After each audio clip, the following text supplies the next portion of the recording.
we could only go as far as the Emperor's big home on Japan. That's as far as we could go, even with our belly tanks and wing tanks.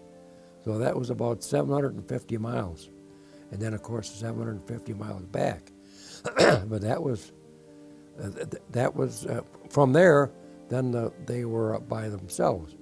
But by then we had blasted the Zeros out so that there weren't very many of them left. That was one of the second thing you did was to put your squad tent up and then you dig a hole. Yeah, that was the second thing you did. And you had to put sandbags around the top. Yeah, you could run down in.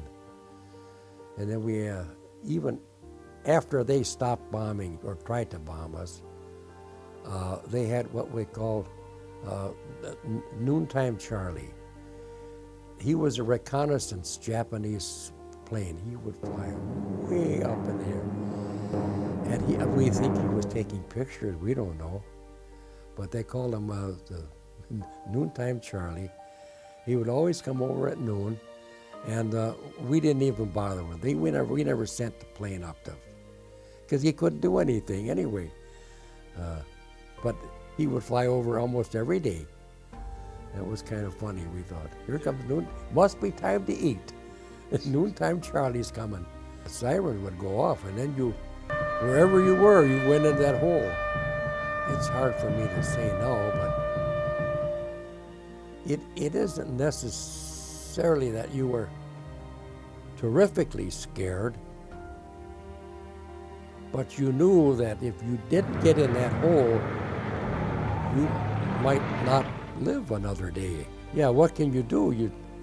You hear the siren and you get in that hole. Yeah, that's it. And then when the siren calls again, then you can get out. But yeah, it scares you.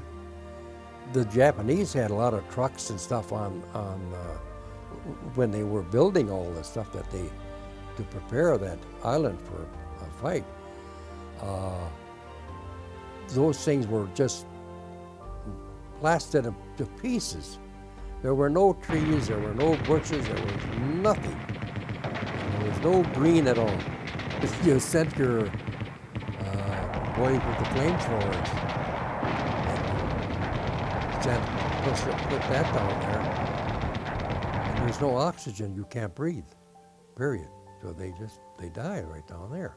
When they burn them up like that, there's no. But when they try to get out, and they do get out, the Caucasian, I think you'll see some pictures there in that book. Yeah, they bury them right away. Yeah, the thing is, when you're there, you don't always know if what the other people did has stopped the Japanese. I mean, how do you know that some of them didn't get through? So you always have to be alert.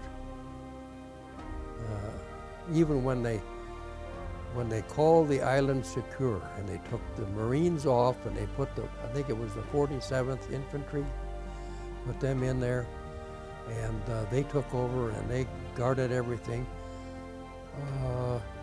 You felt pretty safe then. Yeah, you felt.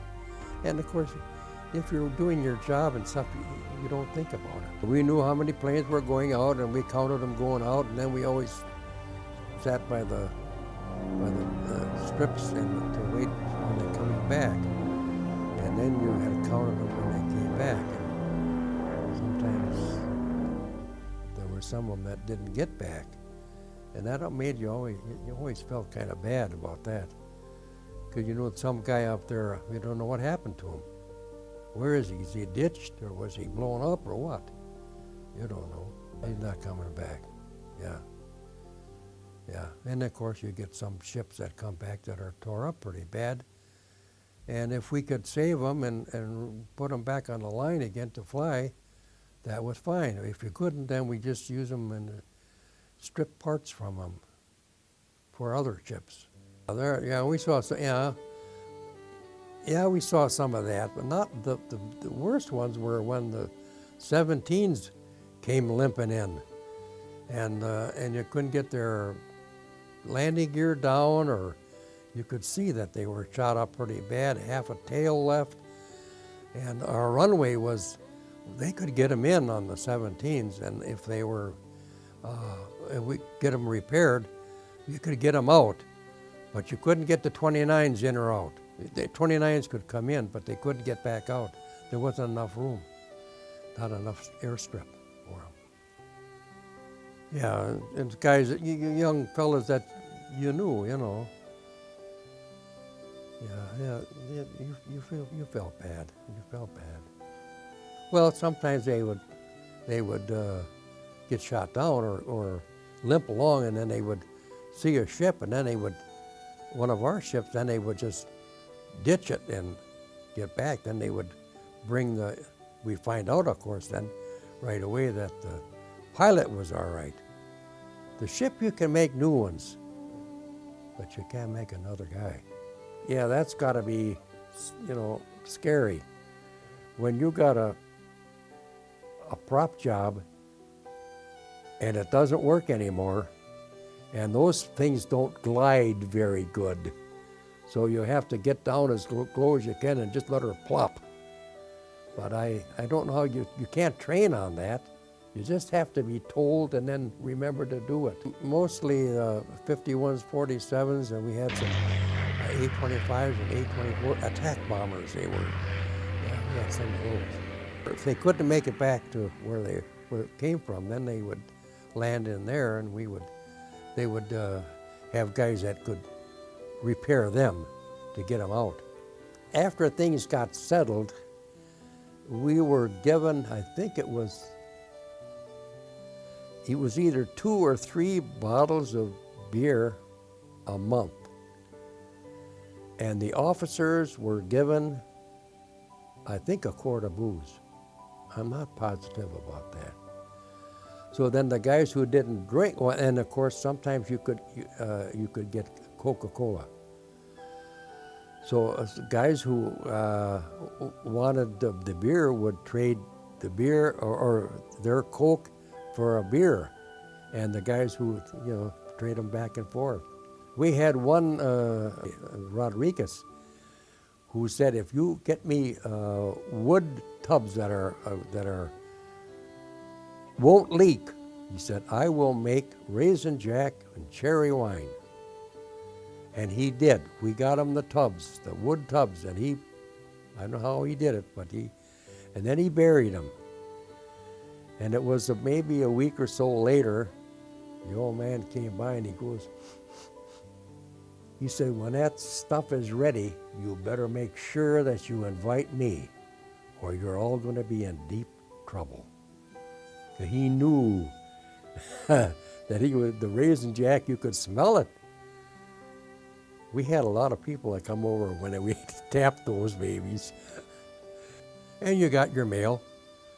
It sometimes took a while to get, because like I said, when my parents lived in Neenah, and then they moved to Menasha, sold the house, moved to Menasha, and the letter they sent for me to tell me exactly where it was, I didn't get. It might be on its way yet, I don't know. Everybody ripped open letters and read. You want to read mine? You want to know about this? Well, a lot of the guys who were married they were the ones that would get excited, but with their wives and their children, yeah. And of course, then you heard Tokyo Rose. We used to like that because they played good music. Yeah, it didn't scare us either. And we knew we were winning the war, and they weren't. On August 6th, the B-29, the Enola Gay, took off from Tinian Island and headed for the industrial city of Hiroshima. At 8:15 that morning, the Enola Gay dropped the first atomic bomb on a city.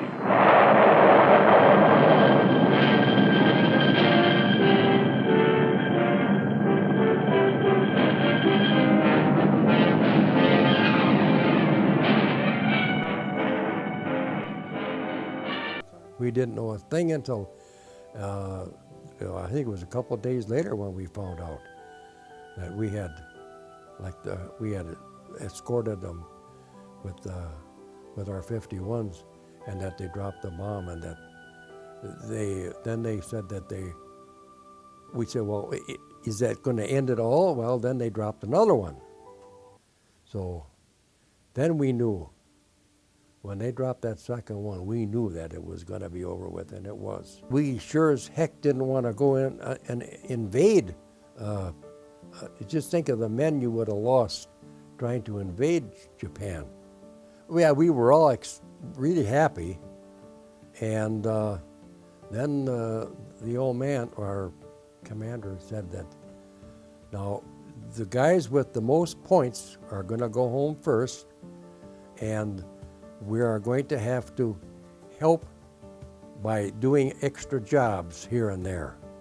So don't complain. When your time comes, you'll go home just as soon as your points allow. I was a sergeant then, yeah. You did your work, and if there wasn't any of your work to do, because the 51s weren't flying that much, so then you had to do other jobs. Whatever they told you, you did, yeah. Even some of the sergeants and corporals, and they did do the staffs, but the regular sergeant had to do KP duty because there were a lot of less guys. There were some privates that had a lot of points because they didn't know how to take care of their stripes. They would come home at night, past curfew, stoned, and then they would lose their stripes, yeah. Well, they put a list up. Yeah, and then you knew where the list, and then they would say, okay, points from this point to this point are going home on the 17th or whatever date they pick, and so you have everything ready. And then a week or two later, they would come up with another list until your name came up. Well, you go on a little LSM and sit out there and bobble in the water until the big mothership comes and picks you up. I went home on another ship, the same kind that I came over on, a banana boat. We went right straight through. But it didn't take near as a time because we didn't have to tack back and forth. Was it San Francisco? Yeah, I think it was San Francisco. And all the while I was overseas, I saw one man that I knew from this area. And when I got back from the South Pacific, I ran into Bill Thompson. He was a first lieutenant, I guess, maybe. And he was directing, telling us where we're supposed to go and all that stuff. And I looked at him and I said, what if we don't want to go there? I mean, you get kind of snippy when you got a lot of hash marks and Hershey bars. So yeah, I still see him all the time. We couldn't do much right away because they kept us confined. But then you got your papers and you went to Fort McCoy, is where we came in, and I was there for a couple of days until they got us all our paperwork, and then we were let go. And from there we got our. They sat you down and they said, we'll give you another stripe if you sign up for another 4. I said, no thanks. The letter my mother had written didn't arrive on Iwo Jima in time for me to find out exactly where I lived. I knew we lived on 2nd Street because she had mentioned they had looked at a house there. And when I got off the train, I told the cab driver, I'd like you to take me to 2nd Street, Menasha. I don't know where. Just drop me off. I'll knock on doors and find out where my parents live. And I went to the first house. And it was Doc Lumen's house. He was a dentist. And his wife came and she said, "You look just like your father." I said, "You know my father?" "Yeah, he just lives 2 doors down." I said, "That's good," because I said I didn't know where I lived, and I explained why. And she said, "I'll call them. I know where they are.